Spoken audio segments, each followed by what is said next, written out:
पहले तो सारा रमज़ान महंगे फ्रूट्स महंगे सब्जियां ये ख़रीदते रहे हैं, प्राइस कंट्रोल कमेटी आपको कहीं नज़र नहीं आई हैं।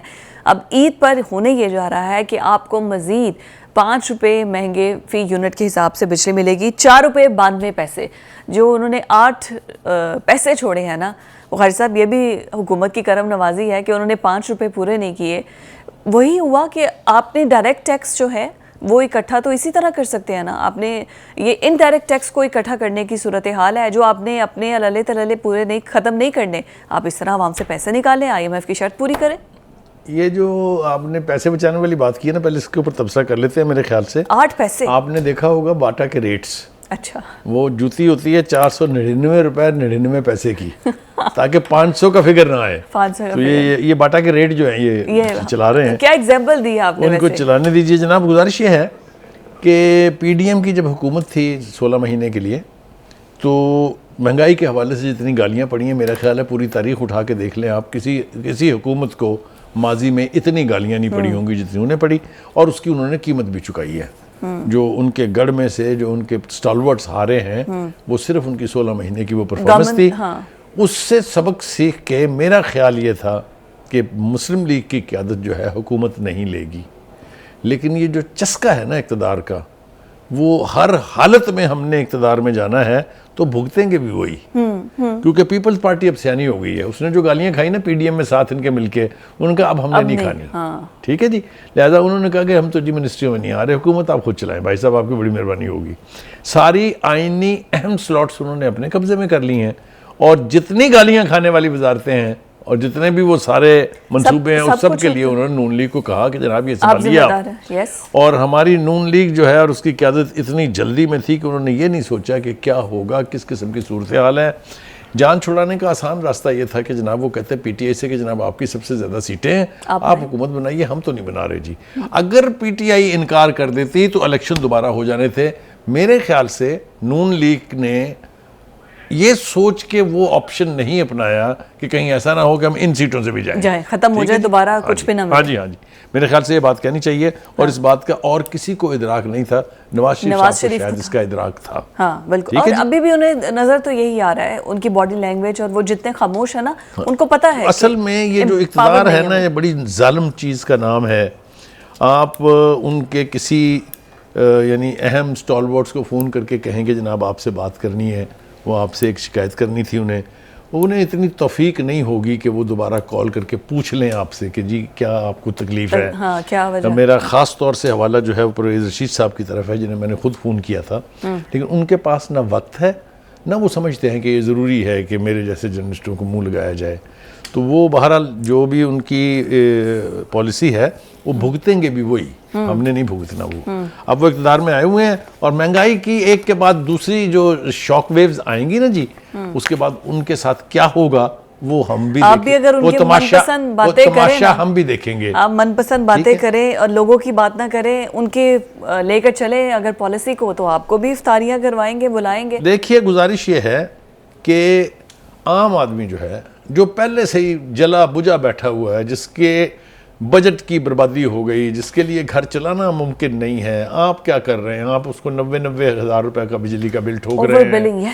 आप कर क्या रहे हैं? आप अवाम दुश्मन हैं कि आप अवाम दोस्त हैं? आप हुकूमत हैं कि आप जालिम हैं?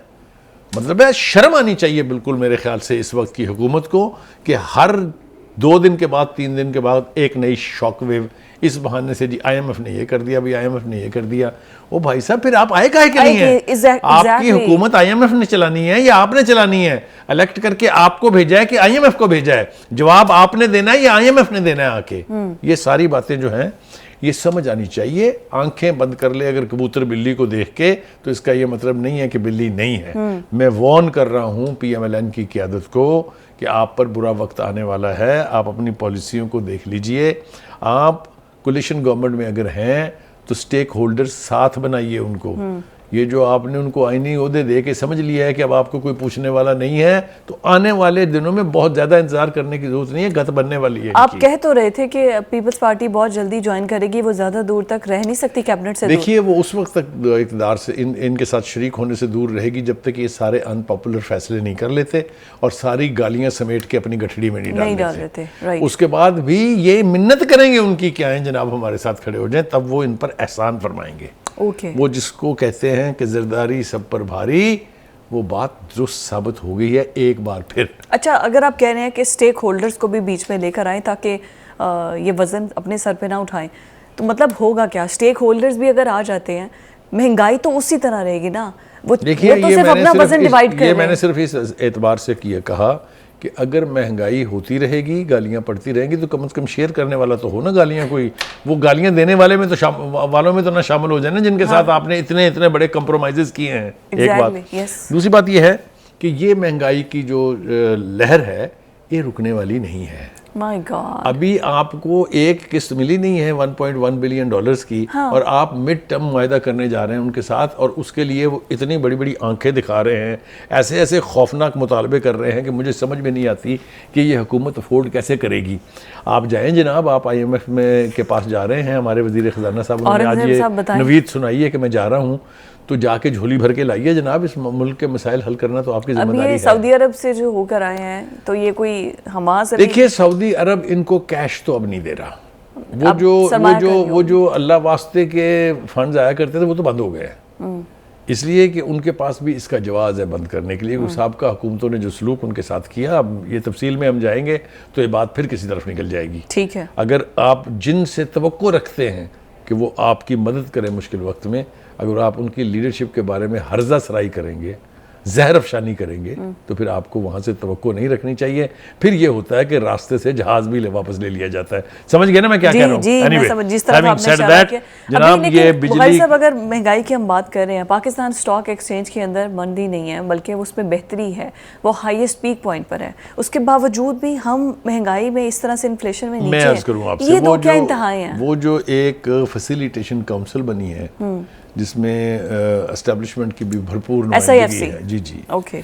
ये जो स्टॉक एक्सचेंज के बढ़ने का ताल्लुक है, इसका ताल्लुक बराह रास्त उससे है। ओके। क्योंकि वहाँ पर अब जिस किस्म के फैसले हो रहे हैं, जिस तरीके से फॉरेन इन्वेस्टमेंट को अट्रैक्ट किया जा रहा है, जिस तरह से CPEC को दोबारा रिवाइव करने की बातें हो रही हैं, स्टॉक एक्सचेंज का ताल्लुक उससे है। और ये बहुत आसान बात है कि आज एज ऑफ टुडे जब हम बात कर रहे हैं, तो ये तारीख की बुलंद तरीन सतह क्रॉस कर गई है, 69,000 समथिंग। ठीक है जी, अच्छा ओमन है, लेकिन दैट डज नॉट 70,000 से ज़ायद ऊपर है। मैं कह रहा हूँ ना कि वो ये हद क्रॉस कर गई, हद क्रॉस कर गया। इसका ये मतलब हरगिज़ नहीं है कि आपकी हर चीज़ सस्ती होने जा रही है, उसका ताल्लुक हुकूमत की पॉलिसियों से है। बिल्कुल ठीक है। हुकूमत जो है, अगर तो IMF की डिक्टेशन पर चलेगी तो ये महंगाई कम होने वाली नहीं है। मुझे ये समझ नहीं आती है, गवर्नमेंट है जिसने ये फैसला करना है कि महंगाई को कम करना है, बजाय कि वो आके ये कह दे हम मजबूर हैं और हम इतने रुपए महंगी ये कर रहे हैं। ये फैसला करना तो आप भी कर सकते हैं कि इसको महंगा कर दो, इसको महंगा कर दो, इसका महंगा कर दो।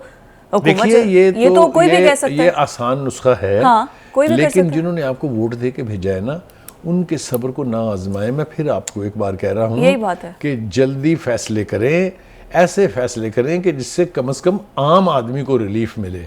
अगर आपने उसको रिलीफ ना दिया और उनकी जिंदगी और मुश्किल करते रहे, तो फिर आपकी खैर नहीं है। मैं फिर बार बार कह रहा हूँ, जिम्मेदारी से कह रहा हूँ कि IMF के साथ जैसे मर्जी आप डील करें, वो आपका काम है। लेकिन आम आदमी जो है, जो सैलरीड क्लास है, लोअर मिडिल क्लास तो आपने वैसे ही एलिमिनेट कर दी ना, वो तो ज़ेरे ज़मीन चली गई है। वो जो लोअर मिडिल क्लास थी वो तो गई। मिडिल क्लास जो है, खुदा के वास्ते उस पर रहम करें। उसको आपने पहले ही मिडिल क्लास को लोअर मिडिल क्लास बना दिया हुआ है। अब उनको भी दफन करना है, तो मुझे बताएं इस मुल्क का क्या बनेगा।